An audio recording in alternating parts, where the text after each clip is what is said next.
This is the Horse Radio Network. Greetings, everyone. Coach Jen here, and thanks for tuning in to Horse Tip Daily, episode 1400, brought to you by Wintec Saddles.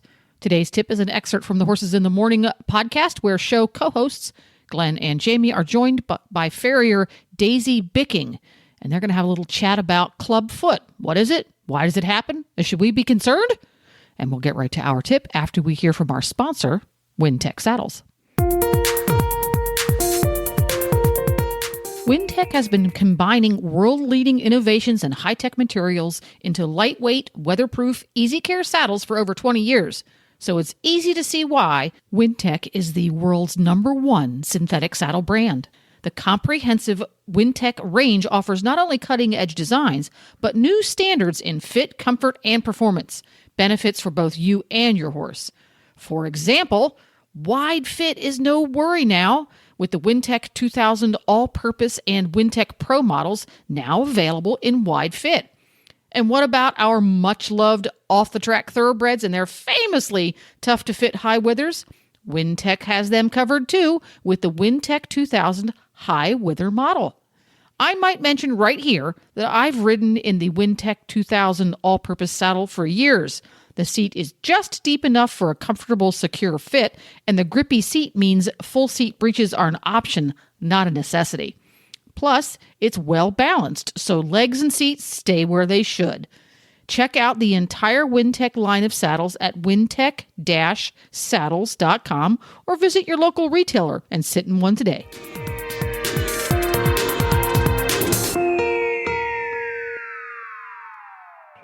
Well, we are going to talk to Farrier Daisy Bicking of Daisy Haven Farm and talk about clubfoot. Hey, Daisy, it's Jamie and Glenn, and you are on the air. How the heck are you?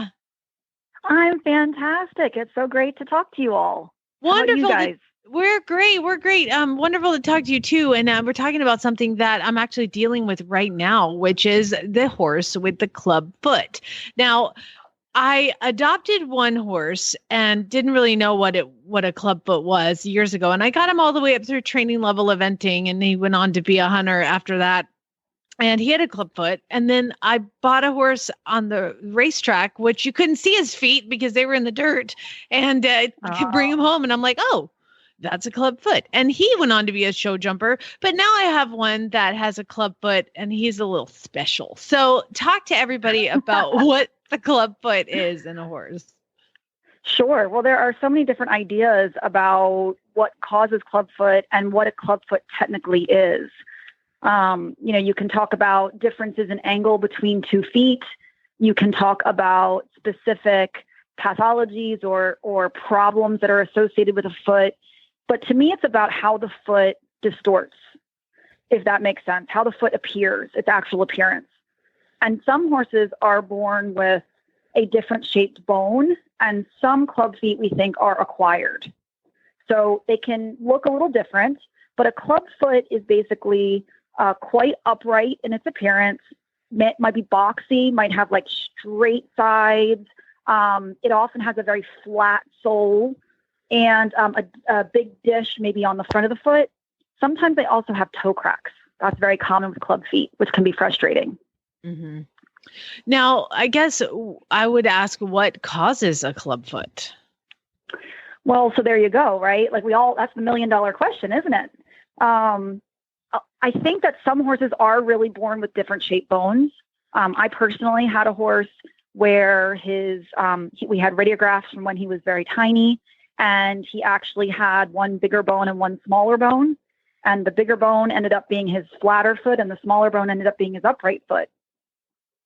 Some think there's some studies that were done that show that breeds with shorter faces, or if they have a short neck, they can't reach the ground as well. And that can lead to a club foot because of exaggerated grazing posture. 1 foot forward, 1 foot back. Yeah. That's an idea. Personally, I do think it is mainly driven by how the horse uses its body. So if a horse has, say, an exaggerated feeding stance where 1 foot is forward and 1 foot is back all the time, that is an inappropriate compensation on the part of the horse. they should switch feet when they graze. So 1 foot forward, 1 foot back, and then switch. But a lot of them just rock back and forth. If you watch them in the pasture, they rock back and forth between a front foot and a back foot on the front that are always in that same position. And then you'll get the feet growing and developing and maintaining in a way based on how they use their foot. Okay. Now, does that make sense? It does. It does. And what I would like to say is that I have this horse here. His name is Kona, and he's a foster. And his club foot is also very, very back at the knee. So that makes sense that he would leave that back. Can I just go out there and be like, listen, dude, you got to switch it up? How do I communicate to him that that's not appropriate? Yeah. So my thoughts about how to positively impact the conformation of the foot is based on the work of Dr. Judith Shoemaker. You may or may not have heard of her. She's a fabulous holistic veterinarian who's in Nottingham, Pennsylvania. And what we talk about, she's my mentor, and what we talk about is that the biggest influence into how the foot grows and develops is how the horse stands and how it uses its body all day long. It really doesn't move around that much, maybe wandering around the pasture or some work under saddle, but predominantly horses kind of stand around. And that was validated by the work of Brian Hansen, who is a PhD researcher in Australia, where domesticated horses just don't really move that much. He put GPS trackers on them. That was pretty neat. And so the idea that the biggest influence into that horse as how it stands means that, yes, if you can get the horse to stand a different way, it's going to stimulate its feet to grow differently because of stance and load and gravity. The trick is how to do that. Yeah, right? I was going to say, so what do I do? Okay, so what we do is we look at specific ratios of the feet, in from the Farrier perspective, trimming and shoeing if necessary to achieve a balance around the center of rotation of the hoof capsule.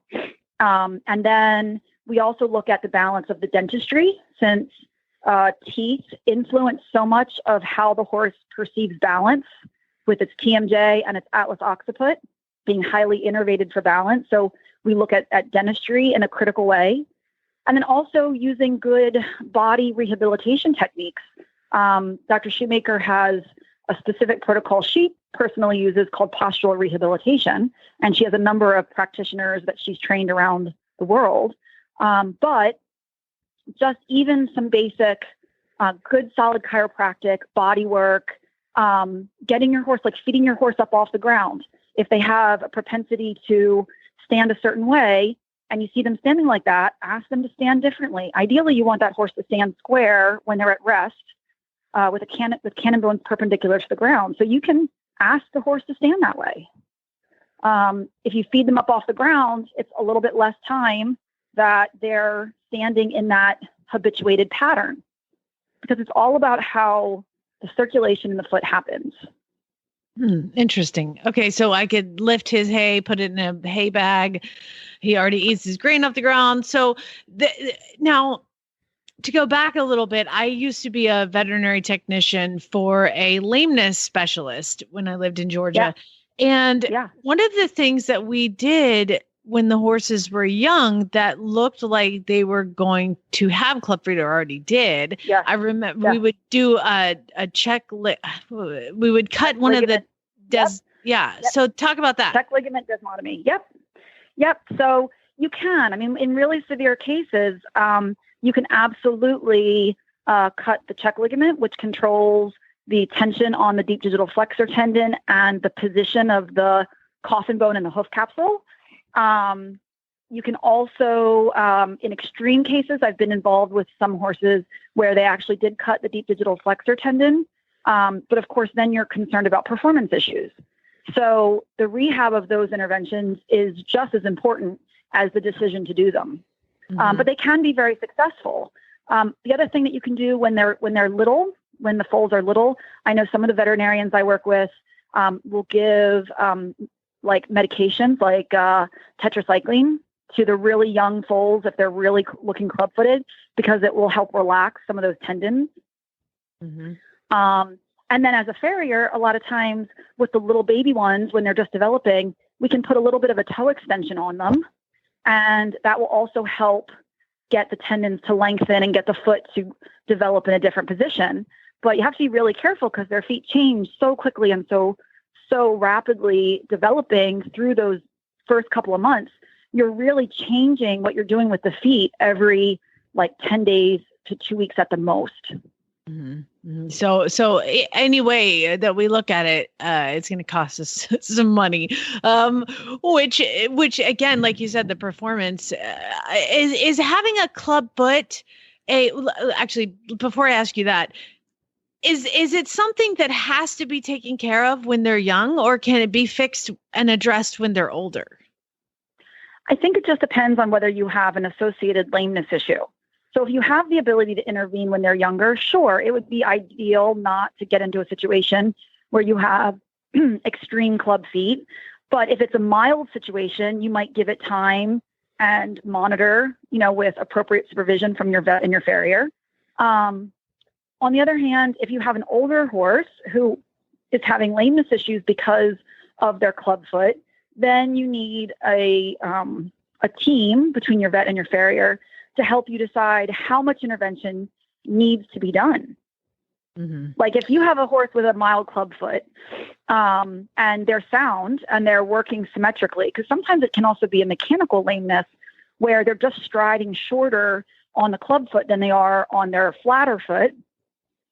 If you truly have a lameness issue, one of the biggest complications of club foot is they also get associated laminitis. In the club foot or in the opposite foot?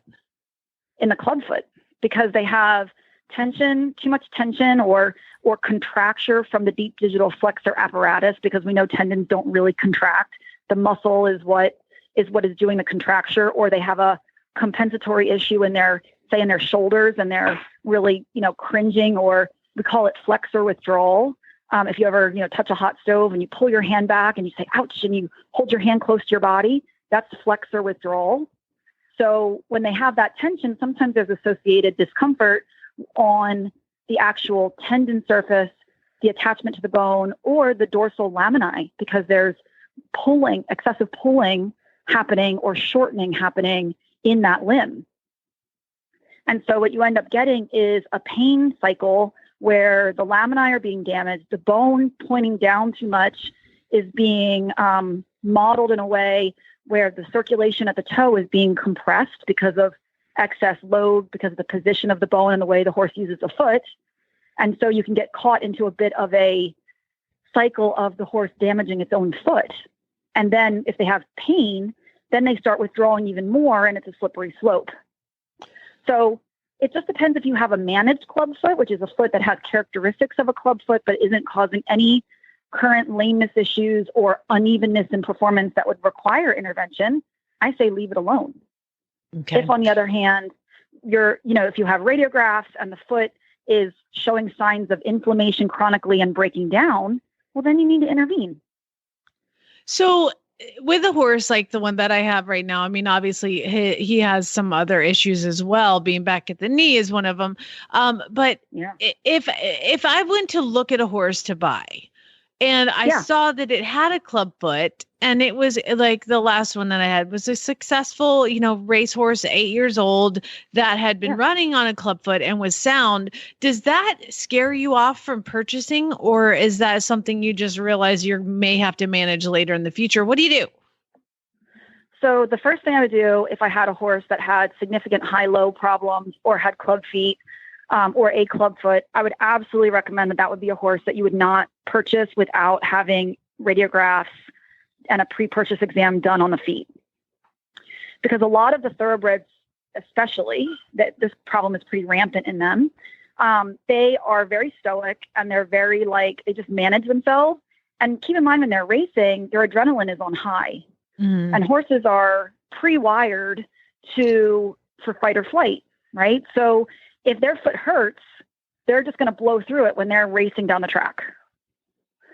So sometimes those feet can be really messed up and the horse can actually look sound until their adrenaline lets down when they come off the track and they're given cookies and somebody loves them. And then all of a sudden they're showing that that foot's really a problem. So Gotcha. You would absolutely want to have that animal evaluated by professionals, whether it's the vet coming and doing radiographs, and then maybe even consulting with the farrier you're planning on using and saying, do you know, in your experience, would you anticipate that this is going to be something that's going to be difficult to manage? The horse is sound right now. It's been sound. You know, what do you think? And get some input from your team. Fascinating. Well, I know Glenn's got something to ask you. This has been great information. Where can people go to find you and to ask more questions if they have any? Thanks. Yeah. So I have my website, which is daisyhavenfarm.com. I also have a school that I teach from. The website for the school is integrativehoofschool.com.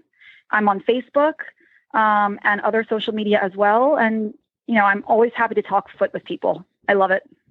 Well, you also have a Patreon, I noticed. Yes, I do. Yes, absolutely. I have a Patreon, which is on advanced pathologies and advanced glue techniques to help horses. And that is patreon.com/Daisy Bicking. Thank you. So if you're really a geek into horse feet, then that's where you want to be, right there. Patreon. Account. Exactly. Yes, exactly. That's all the unusual stuff that I get to work on, that I do case studies and share how-to information on how I work has with lots them. of gross pictures, so I'm not joining. And that wraps it up. You can find links to today's guests and topics at horsetipdaily.com, where you will find 1,399 other episodes of Horse Tip Daily. This podcast was made possible through the generous support of Wintec Saddles and listeners like you. If you're not a Patreon listener and help support the Horse Radio Network programming, you need to head on over to horsetipdaily.com and click on the Become an Auditor tab. All the information you need to know is right there. This is Coach Jen, and I will be back again soon with another tip. Until then, go ride your horse. The Horse Radio Network and the Horse Radio Network hosts are not responsible for statements made by guests on the Horse Tip Daily. Please use your own judgment when listening to the tips on this show.